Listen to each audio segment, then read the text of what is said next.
Մինչև հաջորդ տարվա խորհրդարանական ընտրությունները պատրաստ կլինի Հայաստանի Սահմանադրության նոր տեքստը։ Արդարադատության նախարարն ասաց ամիսներ առաջ։ Օրեր առաջ էլ վերահաստատեց, աշխատանքները շարունակվում են, նորը մշակման փուլում է։ Մանրամասներ ասել չեմ կարող,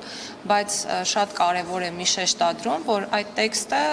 չի լինելու եւ ուղղակի ի բնե չի կարող լինել գաղտնի։ Նախ տեքստի հանրայնացման մասին Սահմանադրակետը պնդում է, թե հաշվետվողականության ու ներառականության սկզբունքը խախտված է։ Սահմանադրության նոր տեքստի մասին որևէ տեղեկություն չկա։ Միայն հանրային խոսքից է հնարավոր ենթադրություններ անել, ինչը եւս աղքատ է մասնագիտական կարծիք հայտնելու համար։ Ներառականությունը ենթադրում է, որ երբ երկրում սահմանադրական բարեփոխում է իրականացում, այն էլ մեր դեպքում արդեն նոր սահմանադրության ընդունման գծով է գնում։ Այն պետք է ենթադրի երկրում գործող քաղաքական ուժերի ներգրավում այդ procesում, երկրում գործող հասարակական կազմակերպությունների ներգրավում procesում, անկախ հայացքներից ընդդիմադիր կլինեն, թե կողետ գործակցող կլինեն։ 4 տարի այդ կազմը գործում է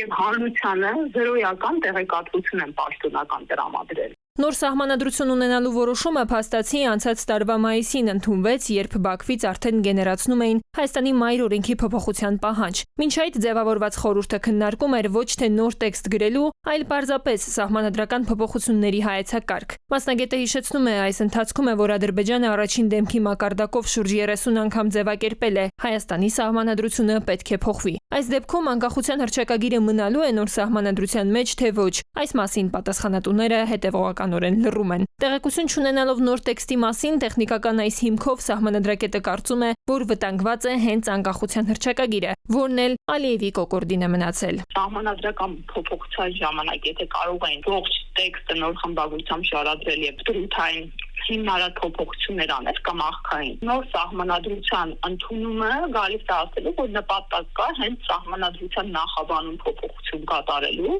եւ անփոփոխելի դրույթներում, որովհետեւ սահմանադրական փոփոխության պարագայում սահմանության նախաբանը, որտեղ հղումը արկա է մեր անկախության հռչակագրին, փոփոխման ենթակա չէ։ Նոր սահմանադրություն գրելը հեշտ գործ չէ, ամիսներ է պահանջում։ Այս ձեռնարկը Հայաստանի իշխանությունը համարում է մեր երկրի ներքին գործը, բայց Բաքվում չեն հանդարտվում ու ամենօրյա ռեժիմով են սահմանադրության փոփոխություն ուզում, եթե ոչ պայմանագիր չեն կնքի։ Ստացվում է մոտ ժամանակներում դժվար է այդ տխրահռչակ թղթի ստորագրմանը հավատալ, եւ մասնագետները հարցնում են, ով է թելադրում Հայաստանի մայր օրենքի փոփոխության օրակարգը։ Տիգրան Ղուկուրղինյան, ժամը լրատվական։